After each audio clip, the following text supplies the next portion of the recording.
समिति की सिफारिश पर। और पर्यटन को एज ए इंडस्ट्री दर्जा देने वाला राजस्थान है वो पूरे भारत का क्या बन गया था, पहला बन गया था। तो 1989 के अंदर लिखो मोहम्मद यूनुस समिति की सिफारिश पर, मोहम्मद यूनुस समिति की सिफारिश पर। एक्स्ट्रा इंफॉर्मेशन पढ़ के जाओगे क्वेश्चन से रिलेटेड, इसी में से नए क्वेश्चन बन जाएंगे, ठीक है। और राजस्थान है वो पहला स्टेट बना था ऐसा करने वाला।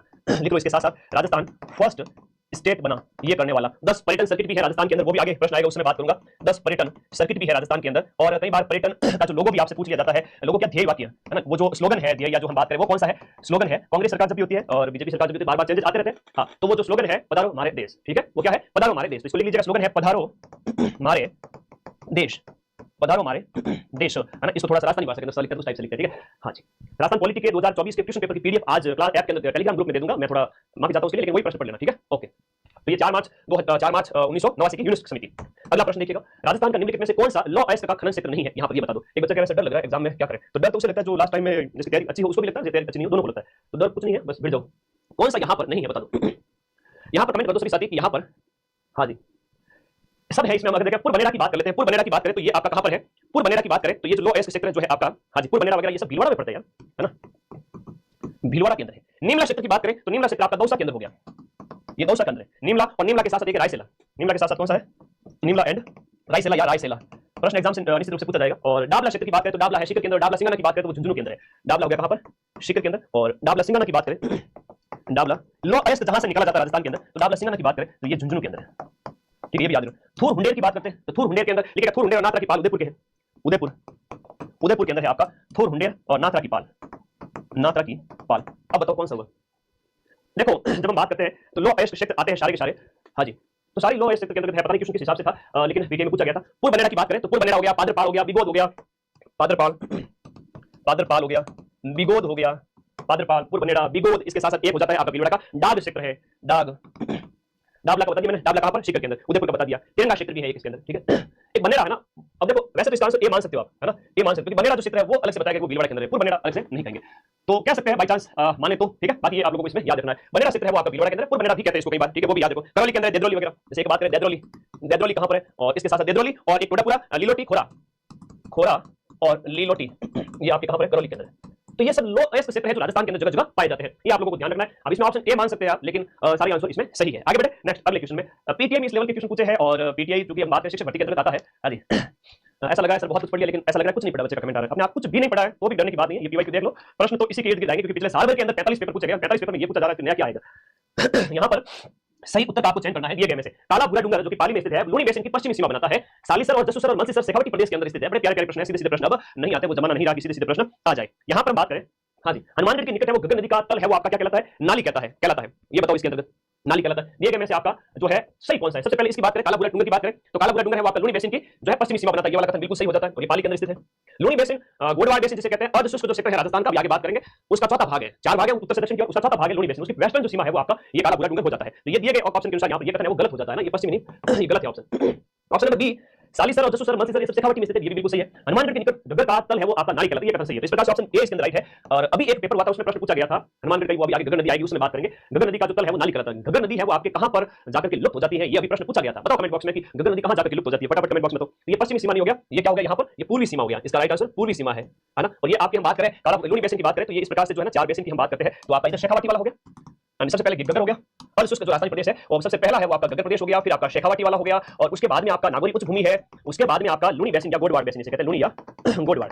तो ये इस प्रकार से इसकी बात करें, यहाँ पर जो है आपका काला भूरा डूंगर यहाँ पर है, काला भूरा डूंगर जो इसकी कौन सी सीमा बनेगा, इस तरफ यानी कि पूर्वी सीमा बनेगा, ठीक है, क्लियर है। तो ये आंसर आपका बिल्कुल सही है। यहाँ हमने बात की थी राजस्थान के शुष्क प्रदेश की, ये है राजस्थान के शुष्क अर्धशुष्क प्रदेश, शुष्क तो उधर हो जाएगा पूरा वेस्टर्न राजस्थान, ये अर्धशुष्क प्रदेश जो राजस्थान का है उसके 4 भाग हैं, अर्धशुष्क प्रदेश के 4 भाग। आगे बढ़िएगा नेक्स्ट क्वेश्चन में, निम्नलिखित में से राजस्थान का आपका कौन सा जिला है वो अवनाली का अपरदन, अवनाली का अपरदन को हम कह सकते हैं आपका इंग्लिश में बोले तो रेवाइंस, हिंदी में बोले तो इसको बीहड़ कह सकते हैं, बीहड़ कह दो, रेवाइंस कह दो, अवनाली का कह दो, एक ही बात है।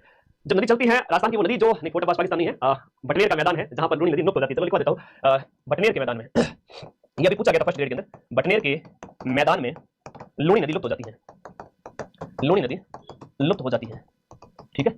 अब देसी घी खाने की आदत डालो, दाल मार्केट का दूसरा घी खाओगे तो फिर पेट तो खराब हो गई। एग्जाम में ये क्वेश्चन आएंगे, ठीक है। आगे देखें तो कौन सा जिला अवनाली का अपरदन, अवनाली का अपरदन जो सबसे ज्यादा प्रभावित है, जिसे उस वजह से एक और उपनाम से जाना जाता है, डांग की रानी भी उसे कहते हैं, क्या कहते हैं, करौली, करौली को क्या कहते हैं, डांग की रानी। और अवनाली का सबसे ज्यादा अपरदन करने वाली जो नदी है ना वो चंबल नदी है, कौन सी नदी है, चंबल नदी द्वारा। तो राजस्थान में वो नदी जो अपने बीहड़ के लिए जानी जाती है, बीहड़ के लिए विख्यात है, उस नदी का नाम बता दो सभी साथी। हाँ जी, फटाफट कमेंट बॉक्स में उस नदी का नाम बता दो तो कैसे कहते हैं। अब जो चंबल नदी है वो राजस्थान के कितने जिलों से होकर के बहती है, ये भी कमेंट बॉक्स में बताओ। चंबल नदी की हम बात करें तो चंबल नदी राजस्थान के, हाँ जी, चंबल नदी है वो राजस्थान के कितने जिलों से होकर बहती है, उन जिलों की बात करेंगे। देखो जब मैं क्लास में चलूंगा ना तो बहुत सारी मैप भी पढ़ाने वाला हूँ, बहुत सारी चीजें आप लोगों को कराने वाला हूँ, सब रखना, और जो बच्चा सब रख के चलेगा उसी को ही सारा कंटेंट मिलेगा, ऐसे है ना, इंपॉर्टेंट चीज है ये। आ जाओ, चंबल नदी राजस्थान के 6 जिलों से, बहुत बढ़िया। चंबल नदी की हम बात करें तो राजस्थान के कौन कौन से 6 जिले हैं जहां से चंबल नदी बहती है, तो यहाँ हम इनकी बात करेंगे। टोटल 6 जिले जो राजस्थान के जहां से चंबल नदी बहती है। सबसे पहले देखिएगा राजस्थान के 6 जिलों से गुजरती है, इसमें आपका हो गया चित्तौड़गढ़ से प्रवेश होता है। चित्तौड़गढ़, सबसे पहले चित्तौड़गढ़ लिख करके इसके आगे लिखेंगे प्रवेश, कि भाई चित्तौड़गढ़ से ये प्रवेश करती है। और जब मैं आप लोगों को ये पढ़ा रहा हूं तो राजस्थान का मैप तो बनता ही बनता है, और राजस्थान का मैप है वो न्यू वाला। देखो मैं इसलिए मेहनत करता हूं कि बाद में तुम्हारी काम आएगी चीजें, अगले 1 साल तक नए पेपर आएंगे, 1 साल के जब तक पढ़ोगे तब तक काम आएगा, है ना। तो चंबल से प्रवेश, चंबल नदी है वो आपके चित्तौड़गढ़ से प्रवेश करती है, ऐसे है ना, ये रहा यहाँ पर चित्तौड़गढ़, तो चित्तौड़गढ़ से प्रवेश करती है। और उसके बाद में अन्य जिलों की हम बात करें तो आपका हो गया चित्तौड़गढ़, उसके बाद लिखेगा आपका कोटा, बूंदी, सवाई माधोपुर लिखेगा, कोटा हो गया, बूंदी हो गया, सवाई माधोपुर, करौली, आगे करौली हो गया, नेक्स्ट आगे जाओगे तो कौन सा आएगा, करौली, करौली के आगे धौलपुर। तो इस तरह से कोटा हो गया, बूंदी हो गया, सवाई माधोपुर, करौली और धौलपुर, यहां से होकर चली जाती है।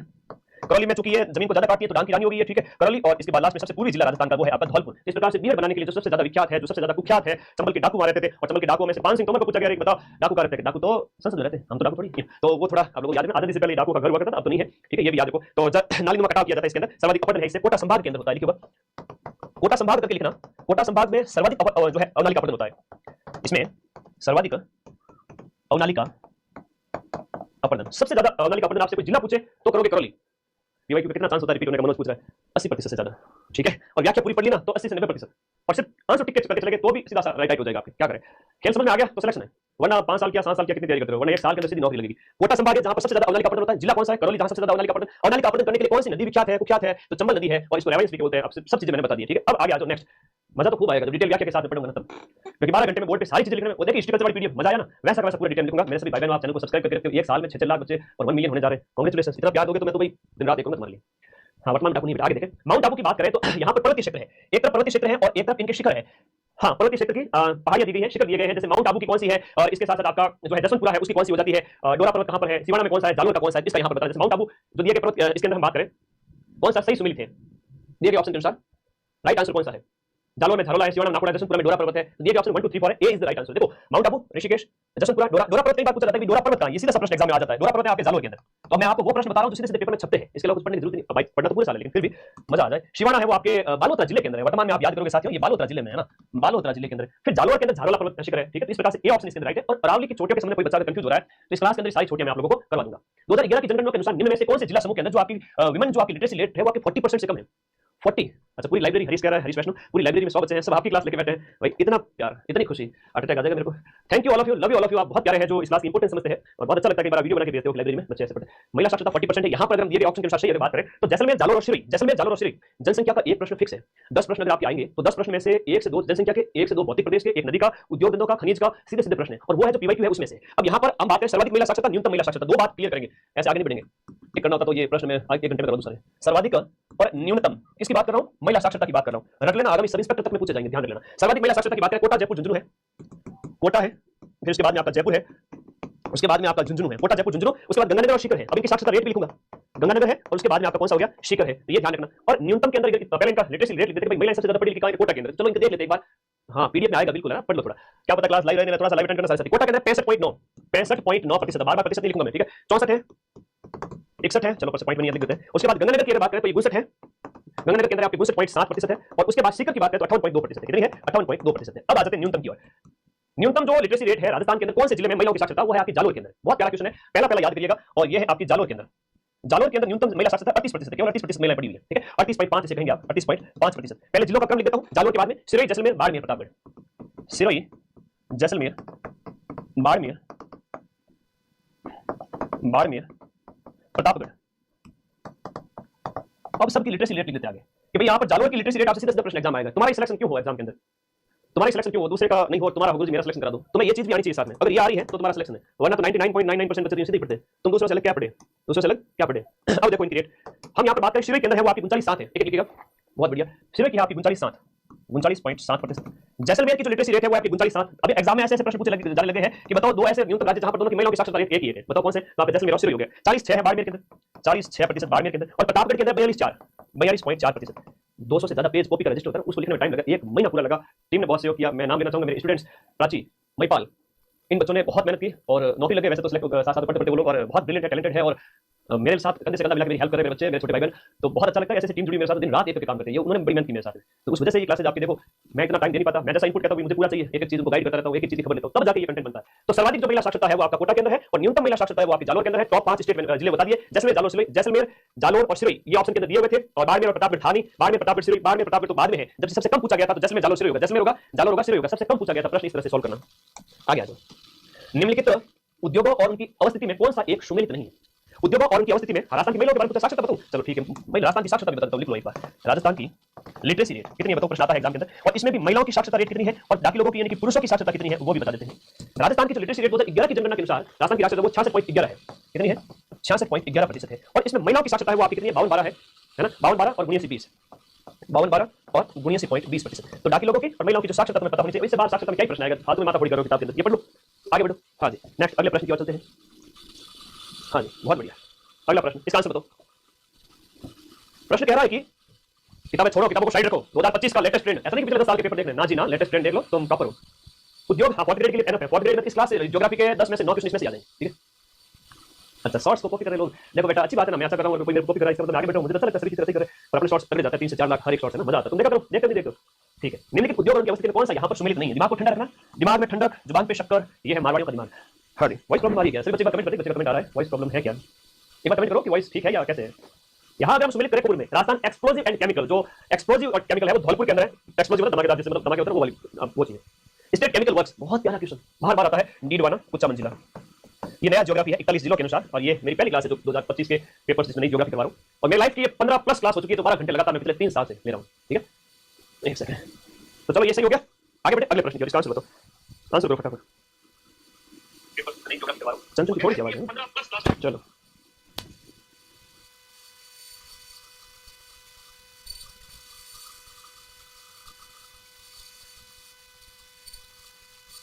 परियोजना कहाँ स्थित है उसके संबंध में प्रश्न आपसे पूछा गया है दिए गए प्रश्न के अनुसार। हम बात करें दिए गए प्रश्न में, अगर छापी परियोजना की बात करें तो वो आपकी झालावाड़ के अंदर है, और उसके बाद आपकी विलास परियोजना की बात करें तो ये बारा के अंदर है। अडवाणा बांध जो है सिंचाई परियोजना, ये आपकी भीलवाड़ा से संबंधित हो जाती है। सावन भादो, सावन और भादो के महीने में पानी ज्यादा बरसता है तो गुरुजी परकोटा बना दो, कोटा कोटा परकोटा सावन भादो, ये ऑप्शन यहाँ पर बिल्कुल सही हो जाता है, ठीक है। इस ऑप्शन के अनुसार ये बिल्कुल सही हो जाता है। इसके बाद अगर आगे देखें कुछ परियोजनाएं हैं जो कोटा की हैं, हम कोटा की कुछ परियोजनाओं की बात करेंगे। सीधा सीधा प्रश्न आज के टाइम में परियोजनाओं का सीधा प्रश्न पूछ लिया जाता है, और किस प्रकार से प्रश्न पूछा जाता है बताओ कौन सी कोटा के अंदर स्थित है। नाम लिखेंगे कोटा के अंदर, सबसे पहले लिखो कोटा के अंदर नौनेरा है, हरिश्चंद्र है, गोपालपुरा है। नौनेरा है या नौनेरा, नौनेरा हो गया, हरिश्चंद्र ये सुर्खियों में बहुत रहते हैं, हरिश्चंद्र हो गया, नौनेरा हो गया। उसके बाद गोपालपुरा, तकली, सावन भादो, गोपालपुरा तकली परियोजना बहुत ही ज्यादा इंपॉर्टेंट है। सावन भादो मैंने करवाई थी यहाँ पर पीछे, और एक अलनिया परियोजना है ना, अलनिया। तो ये जितनी भी है ये सब कोटा के अंदर होगी, ये सब कहां पर है? कोटा के अंदर है। तो इसमें जो आपका तकली बांध बहुत इंपॉर्टेंट है, नौनेरा बहुत ज्यादा इंपॉर्टेंट है, ये भी याद रखो। इसके बाद हम बात करें आपकी 12 जिले की, तो 12 जिले में कई सारी परियोजनाएं हैं, उनकी पूरी बात करें। 12 जिले में कौन कौन सी परियोजना, सीधा सीधा प्रश्न दिया जाता है। बैंतली है, विलास है, परवन सबसे ज्यादा इंपॉर्टेंट है। बैंतली है, विलास है, परवन है, बैंतली है, विलास है, परवन है, परवन है, बैंतली है, विलास है, ये सभी परियोजना आपकी कहां पर होगी? 12 जिले के अंदर होगी। अंधेरी, लासी और हत्यादे, अंधेरी, लासी, हत्यादे हैं। तो ये पूछे जाते हैं सीधे सीधे प्रश्न की ये परियोजना कहां पर स्थित है। एक थोड़ा सा और लिखा दूंगा कि आपका झालावाड़ के अंदर है, वो भीमसागर है, गागरीन है, भीमसागर है और गागरीन है। आगे आगे देखो, झालावाड़ के अंदर भीमसागर है और गागरीन है, भीमसागर है, गागरोन होगी, ये तो सीधा से पता चले। भीमसागर को ज्यादा याद रखना, पिपलाद हो गई और राजगढ़ हो गई, पिपलाद और राजगढ़, ये परियोजना याद कर लेना, ठीक है। हाँ कर देख लेंगे बेटा, कर देंगे। कोई बाई चांस कोई फैक्ट, मैं मेरी पूरी कोशिश कर रहा हूँ कि 12 घंटे में गलत ना हो, ठीक है, गलत ना हो। और कोई क्वेश्चन अगर छोटा मोटा भी रह गया होगा तो मैं क्लास पीडीएफ भेजता हूँ, उसमें सही कर देता हूँ, ठीक है, कोई दिक्कत नहीं है। मेरी तरफ से 99.9 की एक्यूरेसी रखी जाती है, आप लोग बिल्कुल भी टेंशन ना ले। जो कोटा वाला प्रश्न है उसमें नौनेरा बांध ज्यादा पूछा जाता है, याद कर लेना, ठीक है। हाँ, उसके बाद आपका तकली बांध है, 12 के हो गई, ये परवन वगैरह हो गया, झालावाड़ के अंदर पिपलाद परियोजना हो गई, ये ज्यादा इंपॉर्टेंट है, इसको थोड़ा सा देख लेना, ठीक है। अगला प्रश्न, निम्नलिखित में से कौन सा राजस्थान में सरसों का प्रमुख उत्पादक क्षेत्र नहीं है?